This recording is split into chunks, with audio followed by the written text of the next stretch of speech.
Élection législative partielle dans l'Aube. Le candidat du Parti socialiste a été éliminé dès le premier tour. Au second tour se retrouvent face à face un candidat de l'UMP et un candidat du Front National. Un écœurement qui aurait dérouté les électeurs des urnes avec plus de 75% d'abstention. C'est vraiment 77% d'abstention. C'est quand même quelque chose qui veut dire que lorsque nous parlons, la légitimité que nous avons est entamée.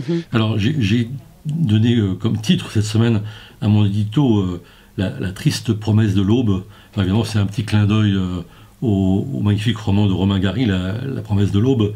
Mais là, il s'agit du département et il s'agit des partiels qui ont eu lieu dans ce département et qui me semblent extrêmement intéressants, bien que, évidemment, localisés, un peu hors contexte, parce qu'il ne s'agit pas de législatives qui viennent avec les présidentielles, comme c'est l'habitude dans notre pays. Mais malgré tout, le résultat est extrêmement symbolique, significatif, et il confirme, disons, les tendances lourdes du moment.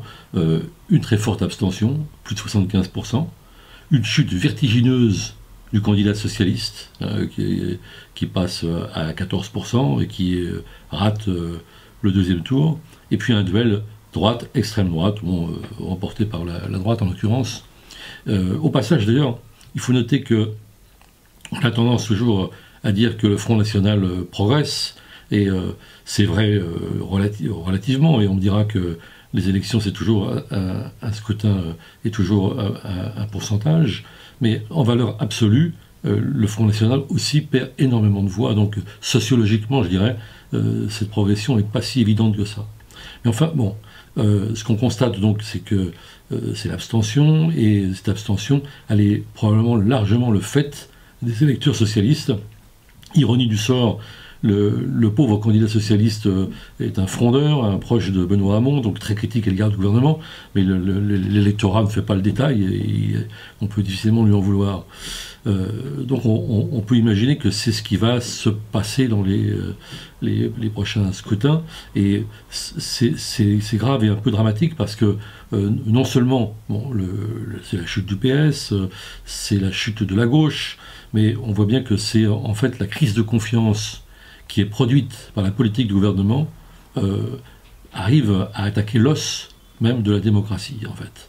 Et les gens se mobilisent moins, il y a une désaffection majeure, et on peut redouter que la colère, car colère il y a, elle passe un jour par d'autres chemins que l'espace démocratique. Alors c'est assez désespérant, et en même temps, bon, on voit bien que le gouvernement ne change pas de ligne, qu'il n'y aura pas de changement parce que la politique d'austérité est maintenue. On voit bien qu'on va de reniement en reniement. Les derniers épisodes, c'est la fameuse affaire du travail le dimanche, mais il y a aussi l'affaire de la taxe de transaction financière qui a pratiquement été anéantie par le lobby bancaire, relayé par Michel Sapin, ce qui est là aussi une ironie de l'histoire quand on songe que cette taxe elle a été réinventée en France par l'association Attac en 1997. Donc reniement après reniement en effet. Est-ce qu'il faut désespérer? Pour autant, non, parce qu'on voit des choses qui sont extrêmement, disons, encourageantes et stimulantes chez nos voisins et à l'étranger. On voit bien qu'en Grèce, Syriza, s'il y a des législatives comme c'est possible au mois de janvier, est tout à fait en position de l'emporter. Hein, c'est un petit peu le front de gauche grec.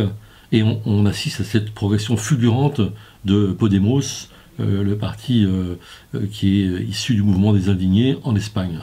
Alors pourquoi, et ça il faut s'interroger, pourquoi ça ne marche pas en France, pourquoi il n'y a pas une autre gauche qui progresse au point de pouvoir postuler au pouvoir.